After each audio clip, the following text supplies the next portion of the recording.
Welcome back to the Politics with Paul podcast, your home for nonpartisan discussion of political science and civics. I am your host, Paul Rader. It's yet another guest episode on tap. And for those of you who are new, no matter who it is, I always give the disclaimer that I do not take a stance for or against a guest's political views or groups they support. But as always, today's topic is one that concerns all of the political spectrum. Specifically, how do we make civics education more accessible for the public? It's faced a lot of challenges in recent decades, with even some of the more basic civics concepts not understood by as many citizens as they should be. But we cannot simply put the whole onus on citizens. How we teach civics and make it available is also flawed. So, how do we fix these problems and make civics more accessible to the general public? That's what my guest, Roneka Matheny, is on today's podcast to talk about. Roneka and I actually know each other from back when we both used to work for Ballotpedia. Beyond that, though, her civics credentials also include working as a visiting professor for American government and policy analysis at the College of Charleston over in South Carolina, a local elections official in South Carolina and Michigan, a U.S. politics instructor for California Intercontinental University, and a civics education consultant.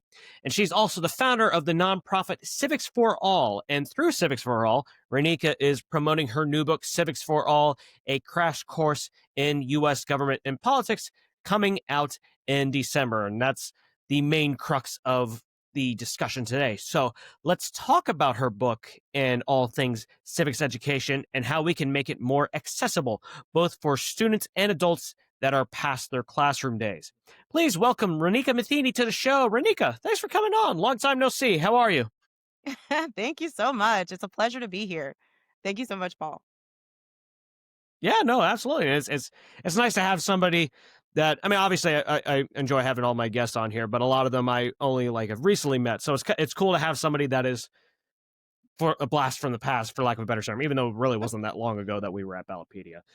Sure. But I like to go back in time for the first question for our guests, to the formative time that spawned their work. So what motivated you to get into civics education as a career?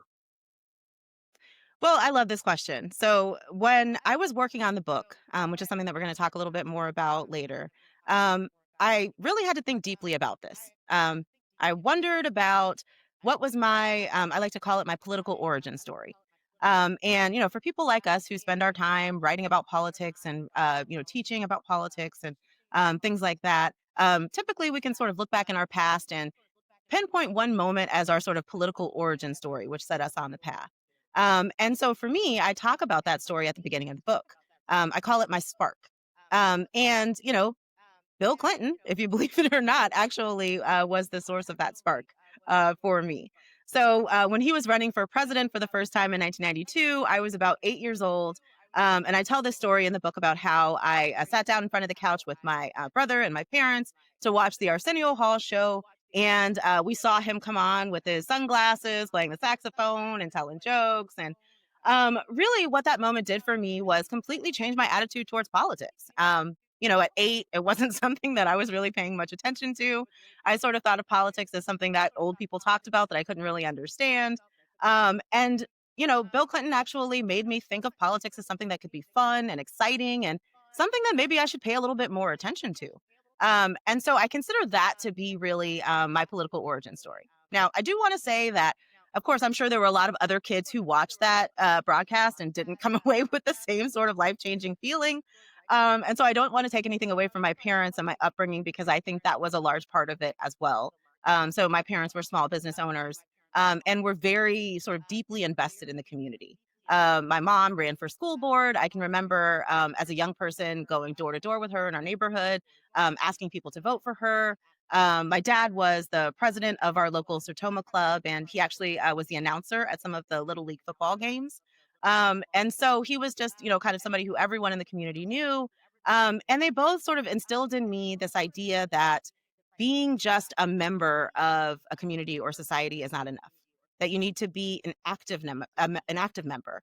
That you need to take a leadership role and really try to do something in life that's going to make people's lives better, other than just your own.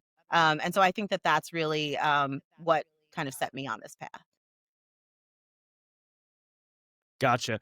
Yeah, I'm trying to think. I was born shortly into Bill Clinton's tenure. I'm Ah, 1993, so you're calling so me old. uh, no, no, I'm not doing that. I'm just, but it is kind of funny to think about like all these kids now that are just like, boy, kids who are turning 18 were barely alive when George W. Bush was president. And Absolutely. it's just like, well, that was like that I mean, most of my childhood was during those years. I was 7 when he became president. And I obviously, as a 7-year-old, I didn't know. I sort of understood what was going on since I'm a Floridian.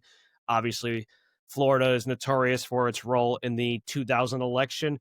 So Of I course. sort of knew what was going on then, but I was a 7-year-old. I didn't really know, but Right. I do remember back in, I want to say it was second or no, actually I think it was when it was 2004 because I think it was when John Kerry and George W. Bush were going toe to toe, and I remember back in, so that would have been fourth grade, no, fifth grade, because I was towards the end of 2004. Yeah, see, I'm trying to remember all these, but I Sure. remember they had like a sample ballot kind of thing for teaching kids, basically about civics. So I kind of remember that a little bit. So what you were talking about just made me think about that now.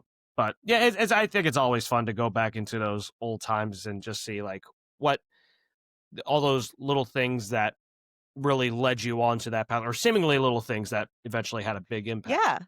I mean, I remember having a conversation with a guy once who told me that that his political origin story was he remembered being a kid when the Challenger exploded when Reagan was president, and sitting in his Oh yeah. elementary school classroom, and all of the teachers and the adults were all just didn't know what to do and were super nervous, and they turned on the television and Reagan gave that speech, and he said he became a lifelong Republican after that, just because he really appreciated how Reagan made him feel safe. And explained things to children at that time that just made him feel like he was someone who was being talked to directly by the president. And so I think, it kind of goes back to the feeling that I had. Spoiler alert, Bill Clinton actually won that election in 1992, right? And became president. And so I had this feeling of almost being like a superhero, right? That I, along with my mom, had helped to elect the most, powerful person in the country. And they always took me to vote with them. It was something that, ever since I was a baby, they took me into the voting booth to vote with them.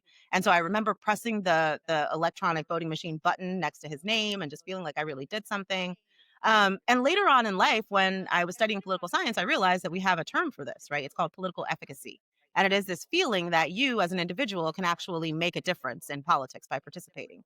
And so a lot of people don't have that. They feel, that nothing that they do will make a difference. So why try? Why bother? Right. And so I'm very fortunate to have had that experience at that particular point in my formative years to sort of develop this sense of, yeah, like what I do matters and I can make a difference. See, I just did it at 8.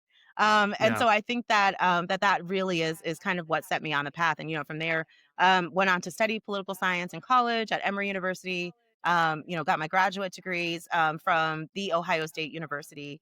I have to say the the Ohio State University, and then went on to teach and write about politics and all of that kind of stuff as well. So kind of set me on this lifelong path.